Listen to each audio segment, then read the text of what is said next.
¿Qué tal? En esta ocasión quiero compartir con ustedes algunas consideraciones en torno a la investigación que estaría desarrollándose en torno a la figura del expresidente de la República, Enrique Peña Nieto. Esto lo hacemos a partir de la información que se hizo pública por parte del titular de la Unidad de Inteligencia Financiera de la Secretaría de Hacienda y Crédito Público de México el día de ayer, 7 de julio del año 2022. Entonces, con esos elementos que participó dicho funcionario, vamos a realizar una aproximación y unas consideraciones en torno al delito de lavado de dinero, en torno a la solidez de las investigaciones, en torno a las probabilidades y debilidades que tiene el sistema de justicia en México que permite su manipulación política y por último haremos una predicción. Bueno, entonces vamos a comenzar esta charla del día de hoy sobre el tema central que es el lavado de dinero. El lavado de dinero es un delito, es una conducta delictiva. Debemos de partir de que hacemos una clasificación, esto desde el punto de vista de la criminología, en delitos que tienen como objetivo el empoderamiento del ego de la persona que lo comete y que tiene que ver con la psicopatía. Voy a decirles unos ejemplos. El delito de homicidio, el parricidio, el feminicidio o la violación estarían dentro del rango de este tipo de conductas delictivas en donde el móvil está relacionado con este empoderamiento del ego, de la satisfacción de intenciones dañinas que se gestan en la mente del autor.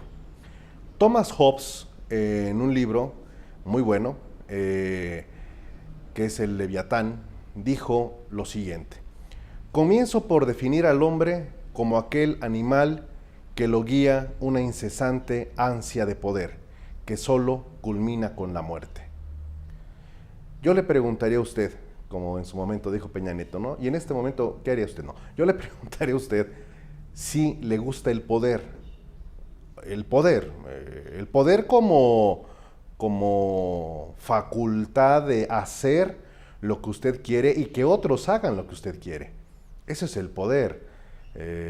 ¿A usted le gustaría? De hecho, de alguna manera lo ha de ejercer, ¿no? Todos ejercemos, tenemos pequeñas parcelas de poder, ¿no? El poder decirle a una persona, haz esto, haz aquello, etcétera, ¿no? Por ejemplo, en las clases, las profesoras, los profesores ejercemos un poder sobre las alumnas, sobre los alumnos, de carácter académico, de carácter pedagógico.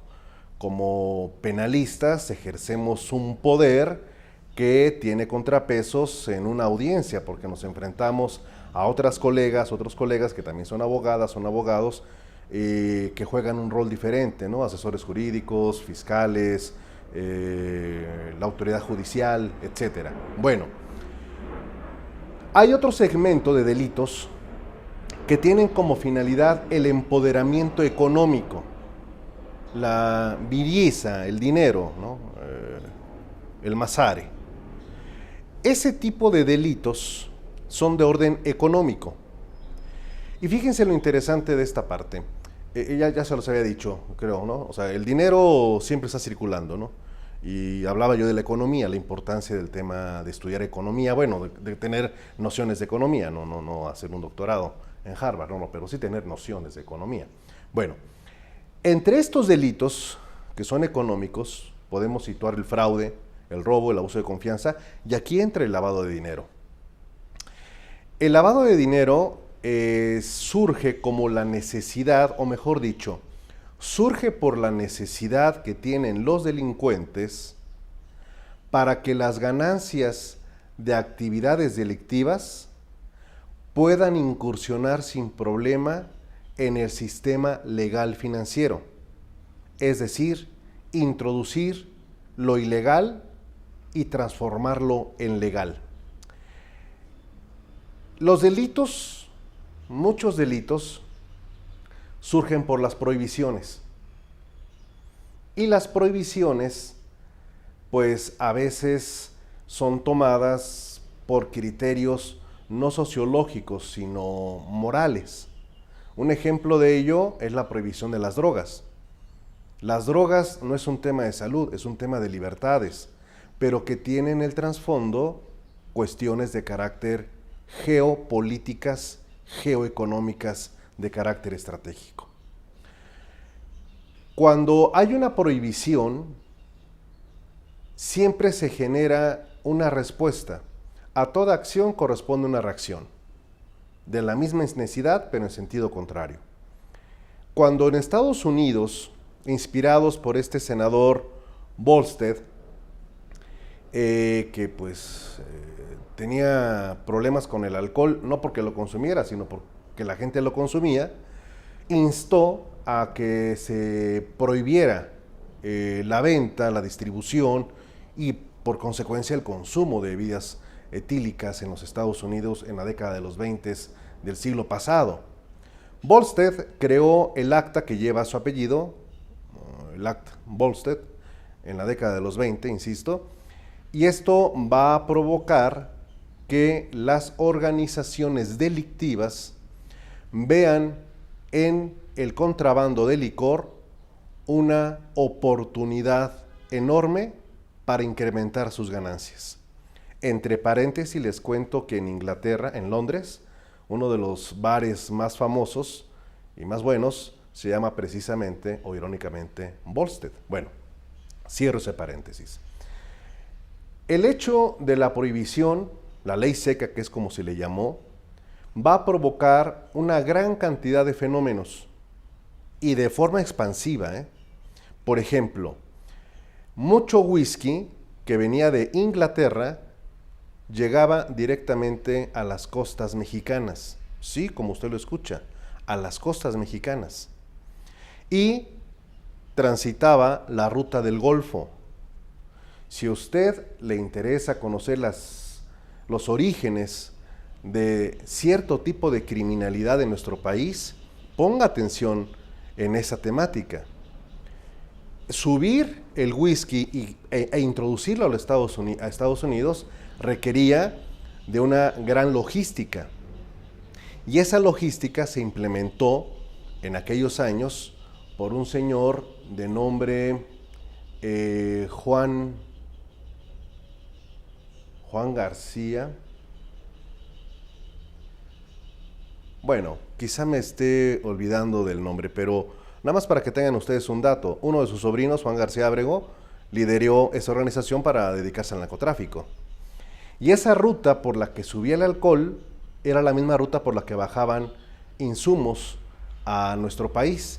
El contrabando inicia de esa parte, desde Nuevo Laredo, la Colombia, todas esas partes de por allá, Matamoros, por ahí es donde bajaba en la década de los 50, 60, 70, lo que conocíamos como contrabando, ¿no?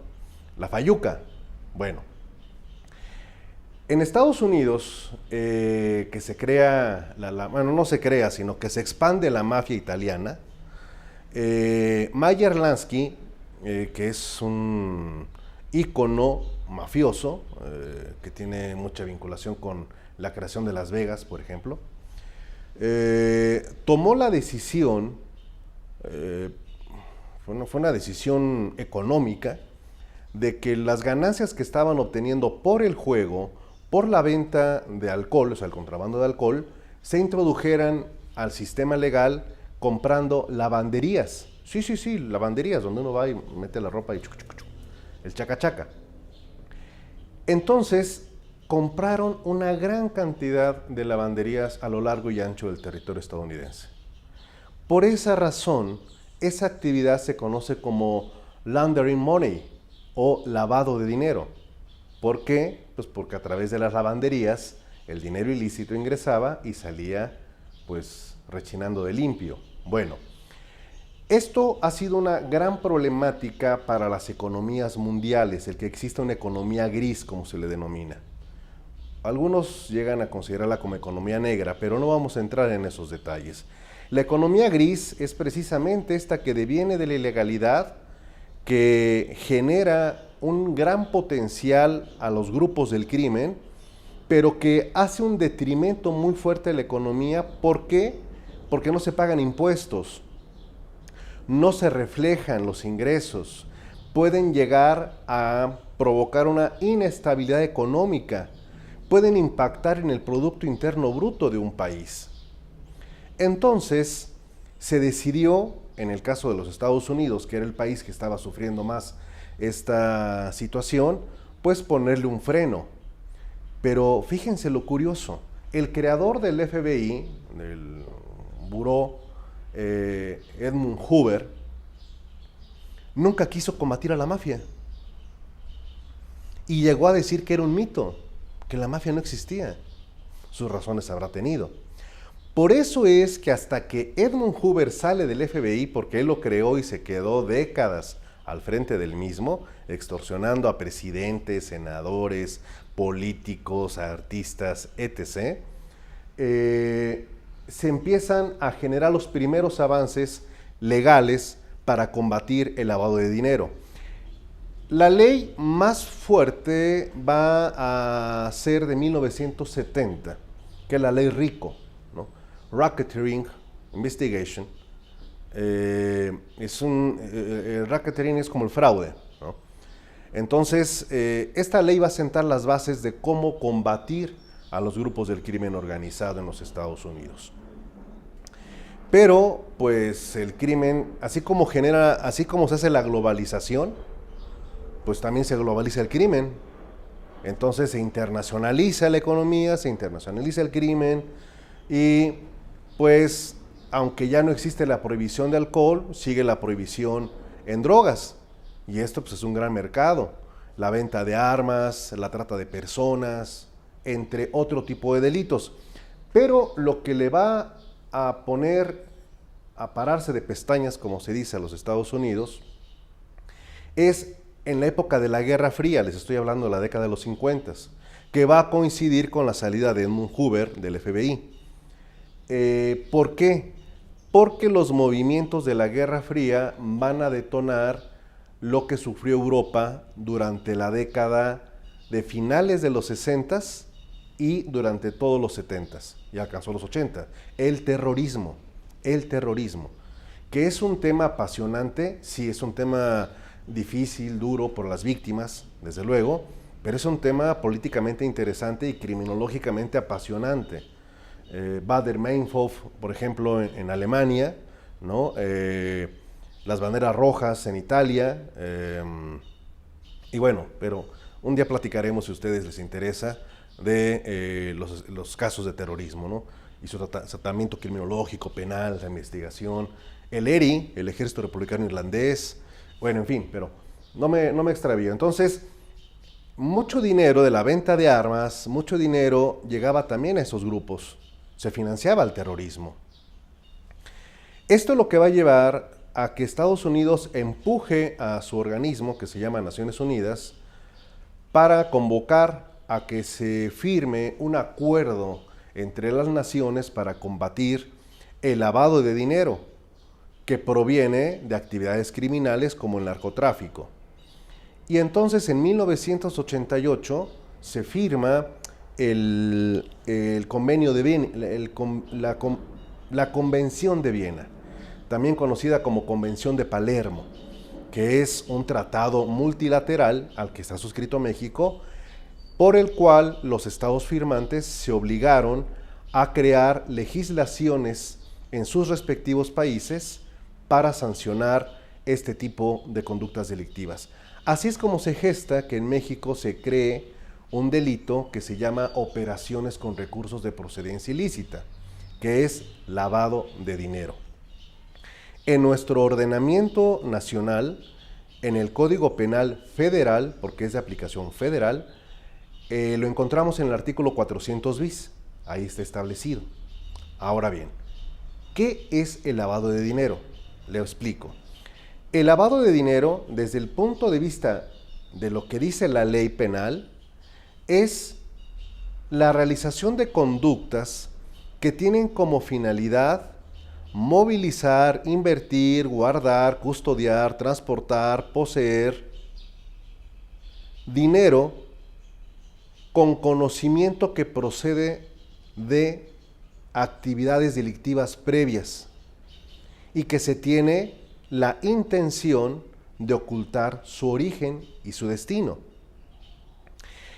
El delito de lavado de dinero tiene dos partes o tiene dos categorías o tiene dos ejes de realización. El primero, 15 conductas, entre las que destacan, repito, custodiar, transportar, poseer, invertir, dar, recibir los recursos. Y puede ser no solamente dinero, puede ser también bienes o derechos, vehículos, casas, joyas, obras de arte, derechos, contratos, etc.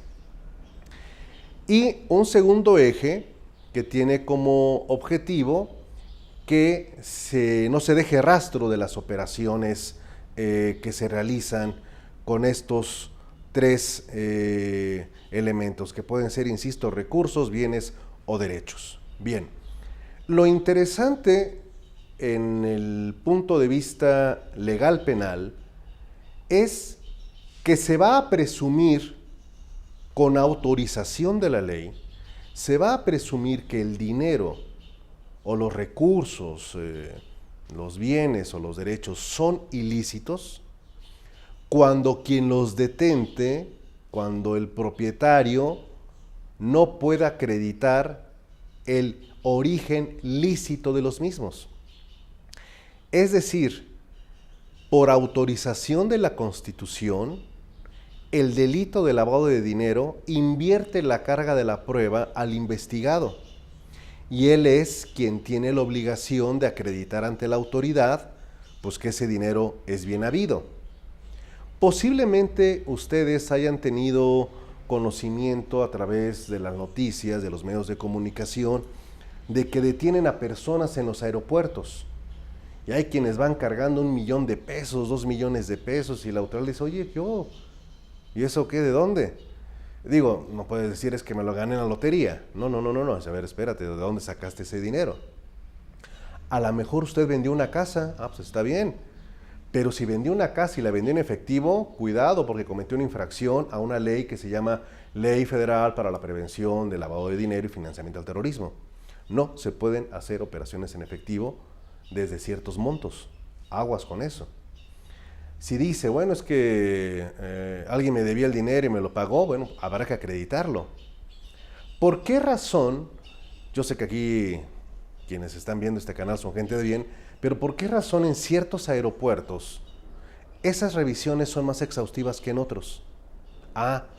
Porque hay un mapa, existe un mapa de qué ciudades del país son las que tienen el mayor riesgo de lavado de dinero.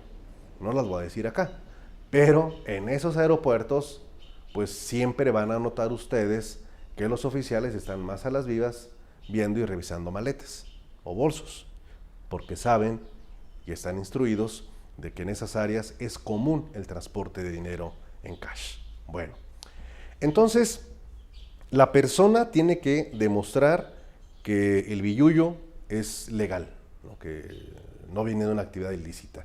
No lo tiene que hacer la autoridad. Esta es una excepción. Bien. Por lo general, si el dinero proviene de una actividad ilícita, es junto con pegado que se evadieron impuestos. ¿Cuál impuesto? Pues el más importante, el ICR, el impuesto sobre la renta, que es una gravación que hace el Estado o la Hacienda Pública a los ingresos que tenemos, porque tenemos que mocharnos con el Estado para que el Estado pueda brindar los servicios públicos que todos necesitamos, educación, sueldos, bueno, esas cosas, ¿no? Salud, perdón. Ok.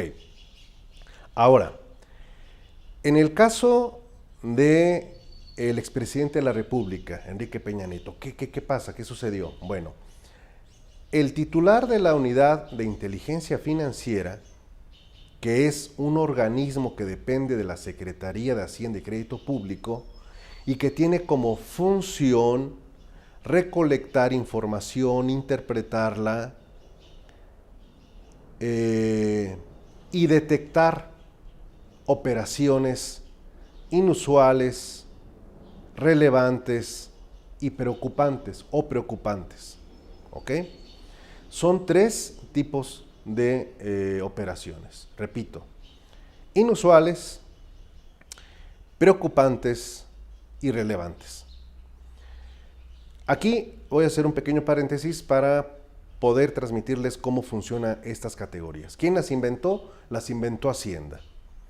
Y todos los bancos tienen una estructura o deben de tener una estructura donde se puedan detectar, primero, operaciones inusuales. ¿Qué es una operación inusual?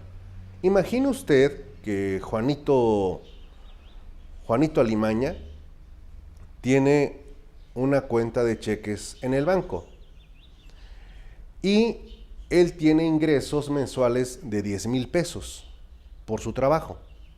Entonces, sus estados de cuenta, su saldo promedio, pues es de 500 pesos, 1,000 pesos, porque pues gasta mucho, pues en lo que tiene que vivir, comer, etc. Pero de repente Juanito Alimaña empieza a recibir transferencias de 200,000 pesos, y luego de 300, luego de 400. Y Juanito Alimaña, pues trabaja como un buen empleado de cierta compañía. Entonces es inusual que esté recibiendo esas cantidades cuando toda su vida, durante tantos años, solo estaba recibiendo 10,000 pesos y en ocasiones el aguinaldo. Eso se vuelve inusual. Se llama romper el perfil transaccional. Y entonces, ¿quién se da cuenta de eso? ¿La cajera del banco? ¿El gerente? No. Quien se da cuenta de ello es una área de vigilancia interna de cada banco que está encabezada por un compliance officer o oficial de cumplimiento que con todo su equipo está revisando a ver cuánto cayó por acá, cuánto cayó.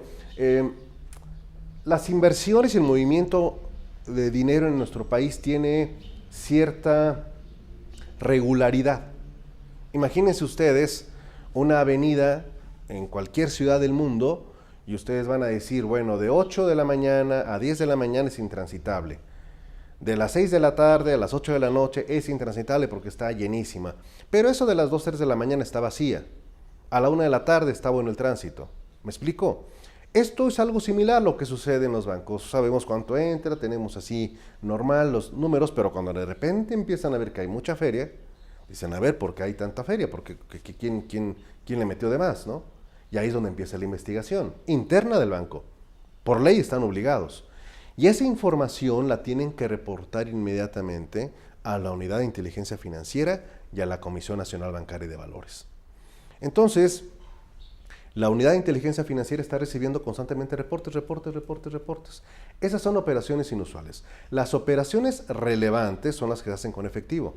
Imagínense que a Juanito Alimaña de repente le fueron a depositar 1,000,000 de pesos en cash. ¿Cómo? ¿De por qué? ¿Me explico? Entonces, este tipo de operaciones son detectadas por la UIF. Y la UIF hace un análisis de esas operaciones. Dice, a ver, aquí hay algo raro.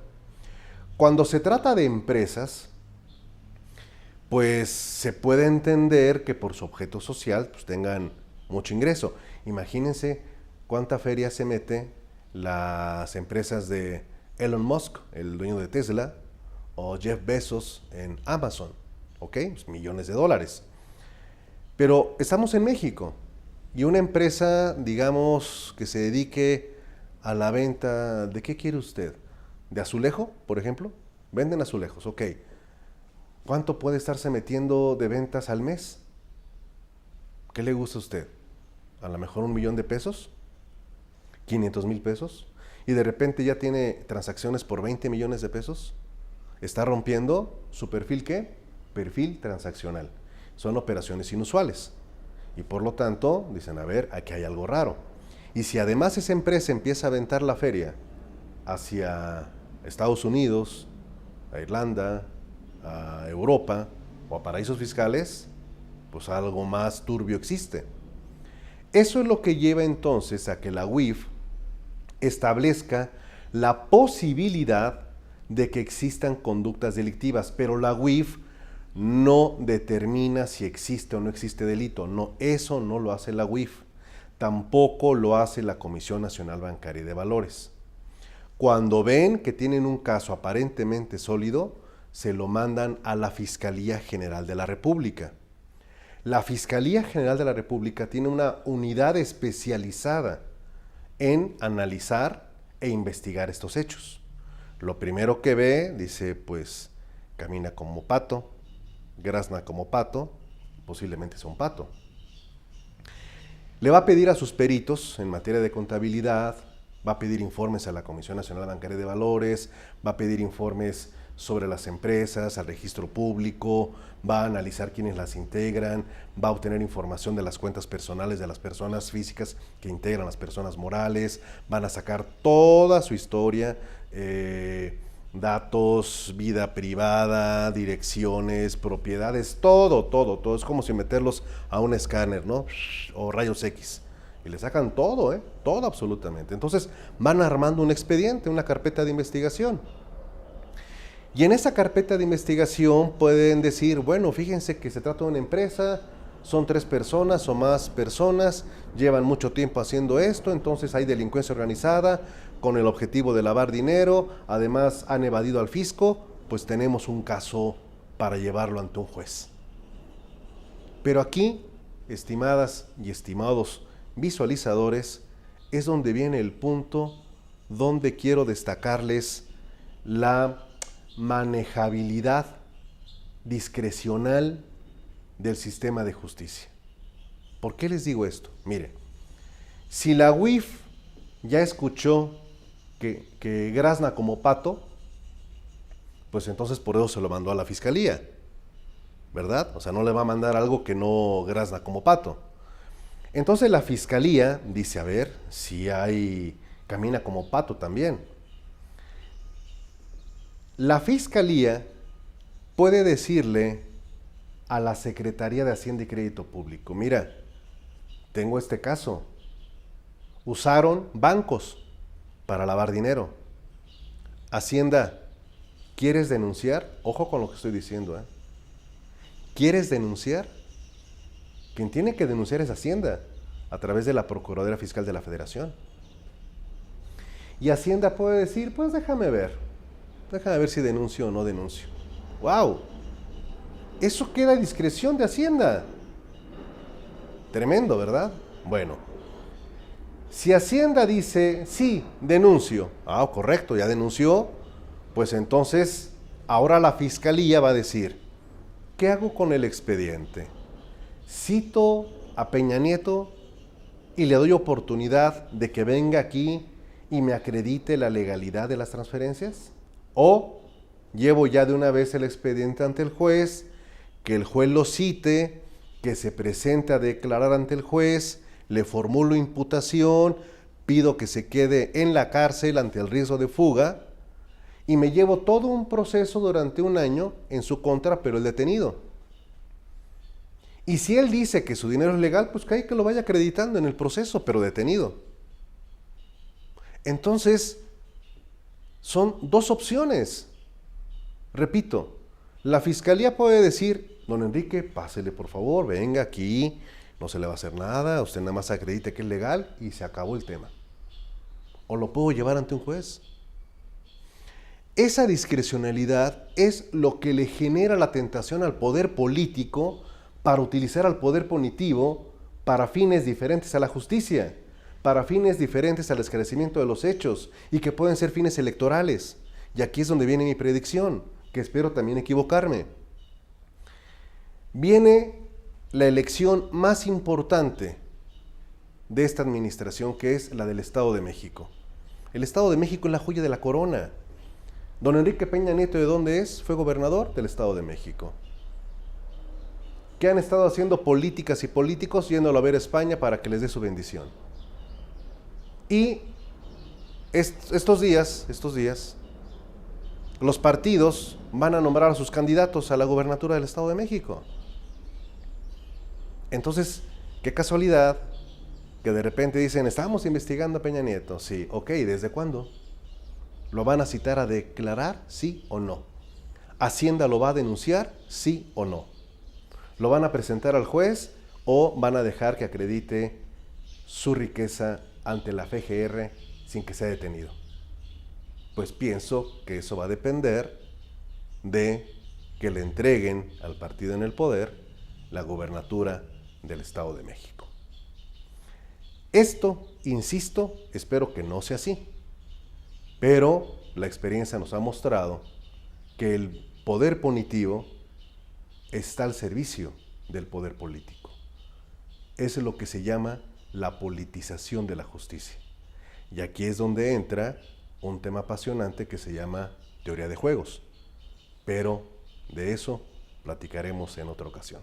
Muchas gracias y que estén muy bien.